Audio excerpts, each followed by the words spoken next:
Hello student, आपके सामने class 10th के मैथ का 5 बहुविकल्पी इंपॉर्टेंट क्वेश्चन लेकर आया हूँ। ठीक है, पहला क्वेश्चन देखिए, लिखा है कि एक परिमेय संख्या का दशमलव प्रसार सदैव होता है।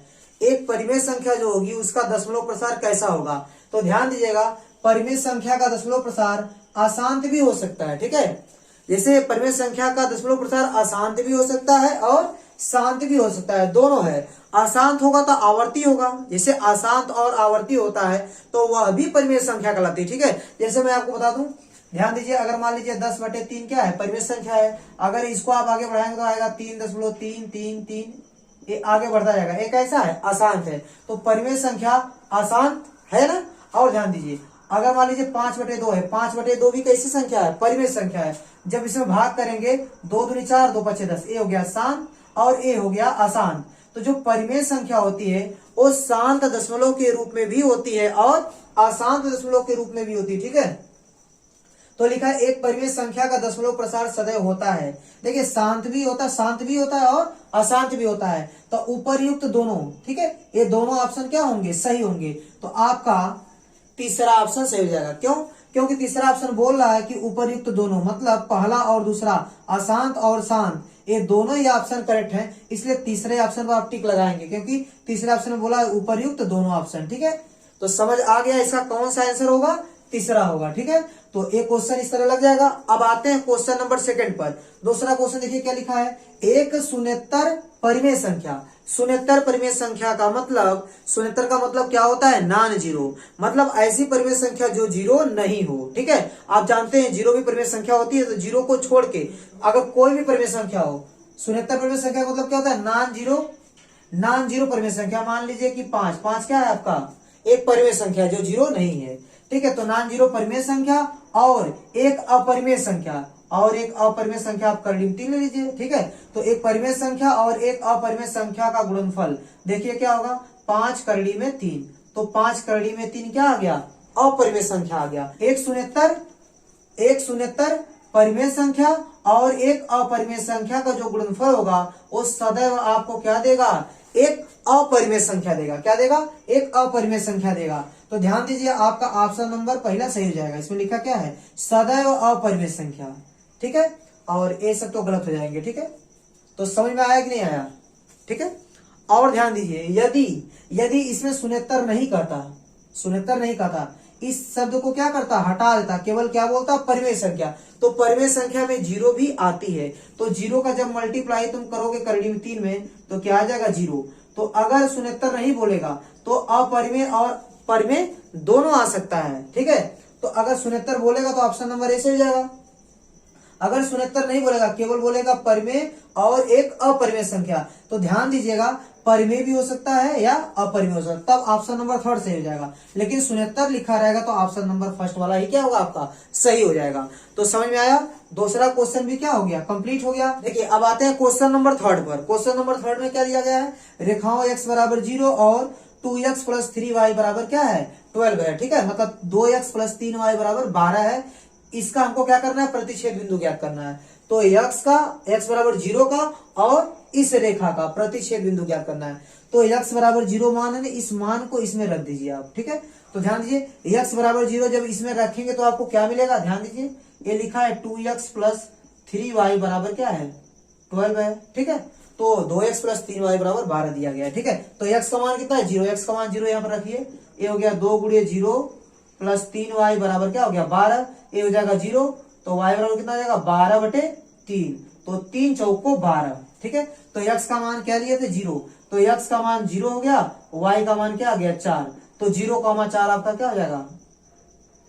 यही कटान बिंदु होगा। ठीक है, तो 0,4 वाला ऑप्शन देखिए, 0,4 यहाँ दिया गया। ठीक है, तो ये ऑप्शन आपका सही हो जाएगा। ठीक है, तो तीसरे वाले क्वेश्चन का कौन सा ऑप्शन सही हो जाएगा? ऑप्शन नंबर 2 वाला। ठीक है, आप लोग इसी को टिक करेंगे। ठीक है,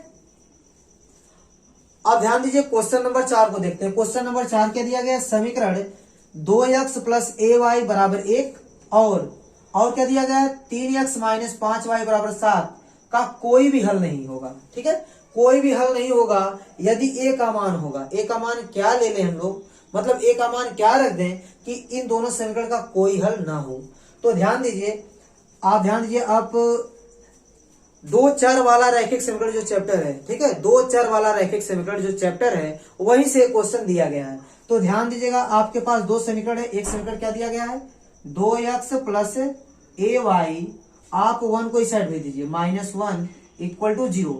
और दूसरा समीकरण क्या है आपका, 3x minus 5y minus 7 equal to 0।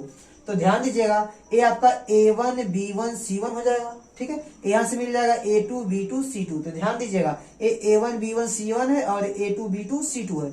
अब ये ध्यान दीजिए कि कोई हल नहीं है, कोई भी हल नहीं है। तो कोई हल नहीं कब मिलता है, जब दोनों रेखाएं एक दूसरे के समांतर होती हैं तो उनका कोई भी हल नहीं मिलता है। तो जब दोनों रेखाएं एक दूसरे के समांतर होती हैं तो कौन सा प्रतिबंध लगता है आपको पता होना चाहिए। दोनों रेखाएं अगर एक दूसरे के समांतर हैं तो a1 बाई a2 बराबर b1 बाई b2 होता है, लेकिन not equal to c1 by c2 होता है, ठीक है।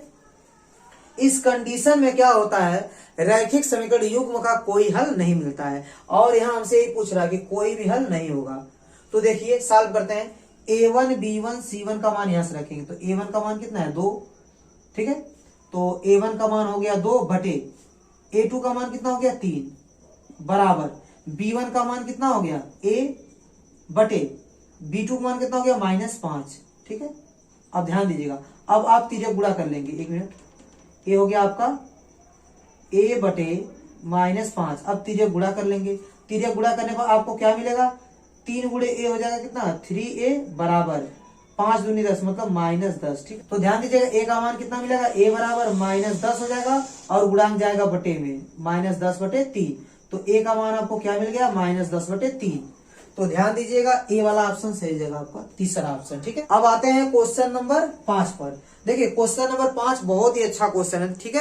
देखिए ये क्वेश्चन बहुत बड़ा लिखा गया है, ठीक है, लेकिन डरने की बिल्कुल आवश्यकता नहीं। ये क्वेश्चन बहुत ही आसान है, ठीक है। जो क्वेश्चन जितना बड़ा होता है वो क्वेश्चन उतना ही आसान होता है, ठीक है।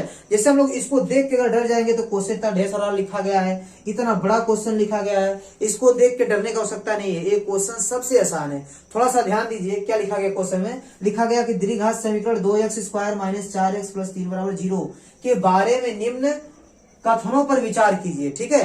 तो यहाँ देखिए ये 4 कथन दिए गए ABCD।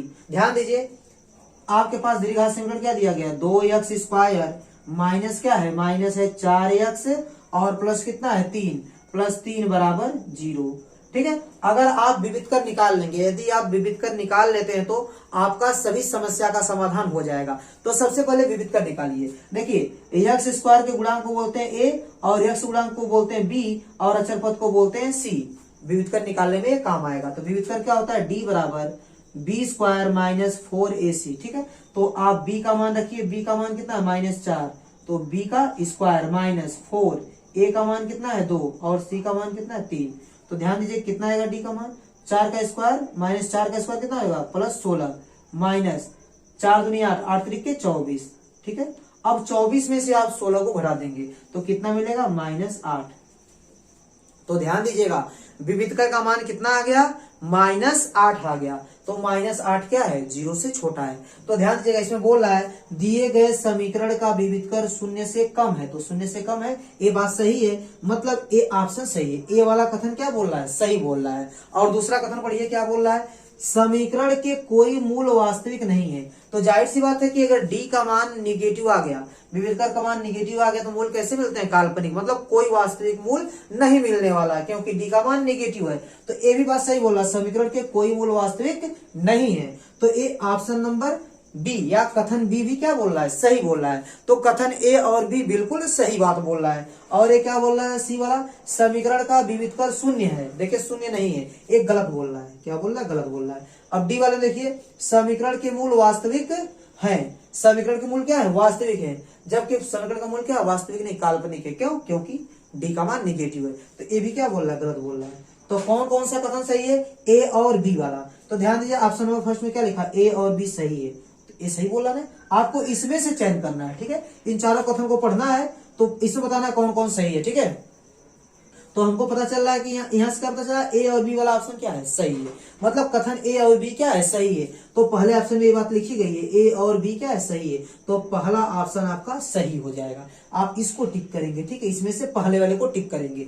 और देखिए ए और डी सही है, ए बोला, ए तो गलत बोल रहा है, ठीक है। और यहाँ क्या बोल रहा है, सी और डी सही है, ए भी गलत कह रहा है। इसमें बोला केवल ए सही है, यह भी गलत बोल रहा है, केवल ए सही नहीं है, ए और बी दोनों सही है, ठीक है। तो ऑप्शन नंबर पहला क्या हो जाएगा, आपका सही हो जाएगा, ठीक है। तो उम्मीद करता हूं ये 5 क्वेश्चंस आपको समझ में आए होंगे, ठीक है। तो आगे वीडियो में और भी इंपॉर्टेंट क्वेश्चन दिए जाएंगे।